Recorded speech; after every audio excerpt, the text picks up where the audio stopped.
जी हाँ, ये वो खुलासा है जो आपके रोंगटे खड़े कर देगा। ये सिर्फ शुरुआत है। आपको हमने दिखाया कि किस तरीके से लावारिस लाशों को रखा गया है, लेकिन लावारिस लाशों को रखने का कानून क्या है? आखिर मेडिकल कॉलेज में लाशों का क्या काम है? मेडिकल कॉलेज में लाशों के साथ क्या कुछ होता है और कहां से शुरू होता है ये खेल, यानी मुर्दा मंडी? एक एक कर आज हम आपके सामने खुलासा करेंगे। तो आपको बताऊं सबसे पहले कि अगर लावारिस जो लाश होती है उसको 72 घंटे से पहले पुलिस अंतिम संस्कार नहीं कर सकती, किसी को सौंप नहीं सकती, यह कानून है। लेकिन यहां जो कुछ आप देखेंगे अगले आधे घंटे में, तब आपको पता चलेगा कि कानून का कैसे मजाक उड़ता है और किस तरीके से लाशों की खरीद फरोख्त हो रही है। एक जमाना था जब चीर फाड़ के लिए डॉक्टरों के पास लाशें भेजी जाती थी ताकि उन लाशों के जरिए मेडिकल की पढ़ाई की जा सके, लेकिन उसके लिए कानून है। उसके लिए बाकायदा ये बताया गया कि किस तरीके से लावारिस लाशों को मेडिकल कॉलेज को दिया जा सकता है। बाकायदा डीएम की इजाजत चाहिए, बाकायदा इस बात की मोहर चाहिए कि ये लाश वाकई लावारिस है और इसका कोई वारिस नहीं है। इस लाश को लेने के लिए कोई आगे नहीं आया और यही वो कमजोर कड़ी है जिसके बाद ये सारा खेल शुरू होता है। एक जमाना था जब चीर फाड़ के लिए लाशों की जरूरत होती थी और इसे पूरा करने के लिए लोग कब्रिस्तान से लाशें चुराते थे, मगर डॉक्टरी रिसर्च के लिए मुर्दों की मांग फिर भी पूरी नहीं हुई। तब लाश सप्लाई करने वालों ने मासूमों का कत्ल कर उनकी लाशें बेचनी शुरू कर दी। जी हां, अब से 200 साल पहले यही होता था, मगर यकीन कीजिए लाशों की खरीद फरोख्त को लेकर आज के दौर के हिंदुस्तान की हकीकत इससे कुछ ज्यादा अलग नहीं है।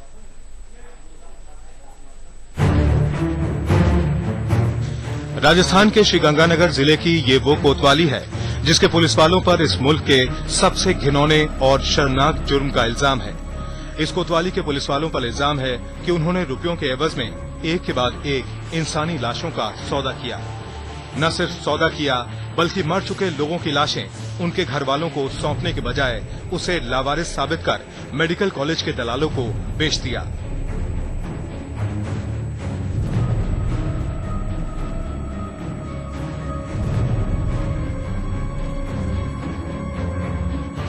इस सनसनीखेज रैकेट का खुलासा हुआ इसी शहर के रहने वाले राजकुमार सोनी के जवान बेटे की मौत के बाद। राहुल उस रोज किसी काम से घर से बाहर निकला था, मगर कुछ ही घंटों बाद वो शहर के एक पार्क में बेहोशी की हालत में पाया गया। चूंकि राहुल उस वक्त अपना नाम पता बताने की हालत में नहीं था, लिहाजा उसे श्रीगंगानगर के जिला अस्पताल में अज्ञात के तौर पर भर्ती कराया गया। इसके बाद न जाने क्या हुआ कि अगले चंद घंटों में उसकी मौत हो गई।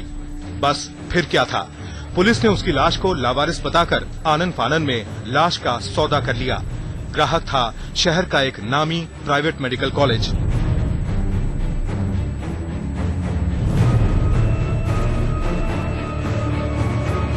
वहाँ मेरे को चक्कर आ गया था, मैं तो थाने में भी गिर पड़ा था। मेरी तो हालत बड़ी खराब हो गई थी सारी स्थिति को देखकर, और मैंने उनको कहा तो उन्होंने कहा जी हमने तो टांटिया मेडिकल कॉलेज को दे दिया है, वहाँ से आप जाकर ले लो।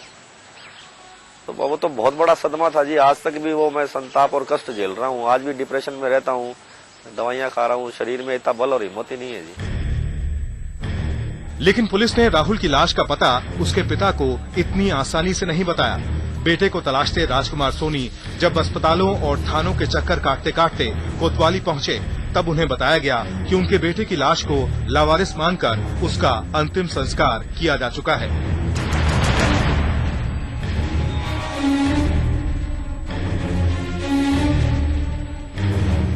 पुलिस की बेशर्मी देखिए। उन्होंने न सिर्फ राहुल के अंतिम संस्कार की बात बताकर उसके घर वालों को गुमराह किया, बल्कि यही झूठ अपने रिकॉर्ड में भी दर्ज कर लिया। जबकि हकीकत ये थी कि राहुल की मौत के फौरन बाद बिना पोस्टमार्टम के वो उसकी लाश एक निजी मेडिकल कॉलेज के हवाले कर चुके थे। ऐसे में जब सोनी ने बेटे की अस्थियां चुनने के लिए शमशान घाट का पता पूछा तो पुलिस वालों को सांप सूंघ गया। थोड़ी देर टालमटोल करने के बाद आखिरकार पुलिस ने कबूल कर लिया कि राहुल की लाश का उन्होंने अंतिम संस्कार नहीं किया, बल्कि उसे शहर के एक मेडिकल कॉलेज को डॉक्टरी प्रयोग के लिए दे दिया है। जो वहाँ कर्मचारी तो उन्होंने बताया इनमें देखो कौन सा है। तब हमने शव की पहचान करी तो मैंने मेरे बेटे के रूम में ये शव है। तब मैंने देखा कि करीब 37-38 शव वहाँ उनके पास थे। आपने गिने सारे शव? बिल्कुल, मैंने निश्चित तौर पर गिने था। जाहिर था पुलिस वालों की बात सुनकर सोनी का खून खौल उठा। आखिर घर के करीब से बेहोशी की हालत में मिले उनके बेटे की लाश लावारिस कैसे हो सकती है? फिर राहुल की जेब में कागजात और मोबाइल फोन मिलने के बावजूद पुलिस वालों ने उनसे संपर्क करने की कोशिश क्यों नहीं की? आखिर मौत के चंद घंटों के अंदर ही राहुल की लाश को लावारिस कैसे साबित कर दिया गया? ऐसे सैकड़ों सवाल सोनी के दिमाग में एक साथ कौन रहे थे। लेकिन जज्बात पर काबू कर सोनी ने किसी तरह उस मेडिकल कॉलेज का रुख किया जहां दर्जनों लाशों के बीच उनके बेटे की लाश केमिकल से भरे एक टैंक में रस्सी के सहारे झूल रही थी। कैमरामैन मनीष माथुर और हरदेव सिंह के साथ आमिर खान, श्रीगंगानगर, आज तक।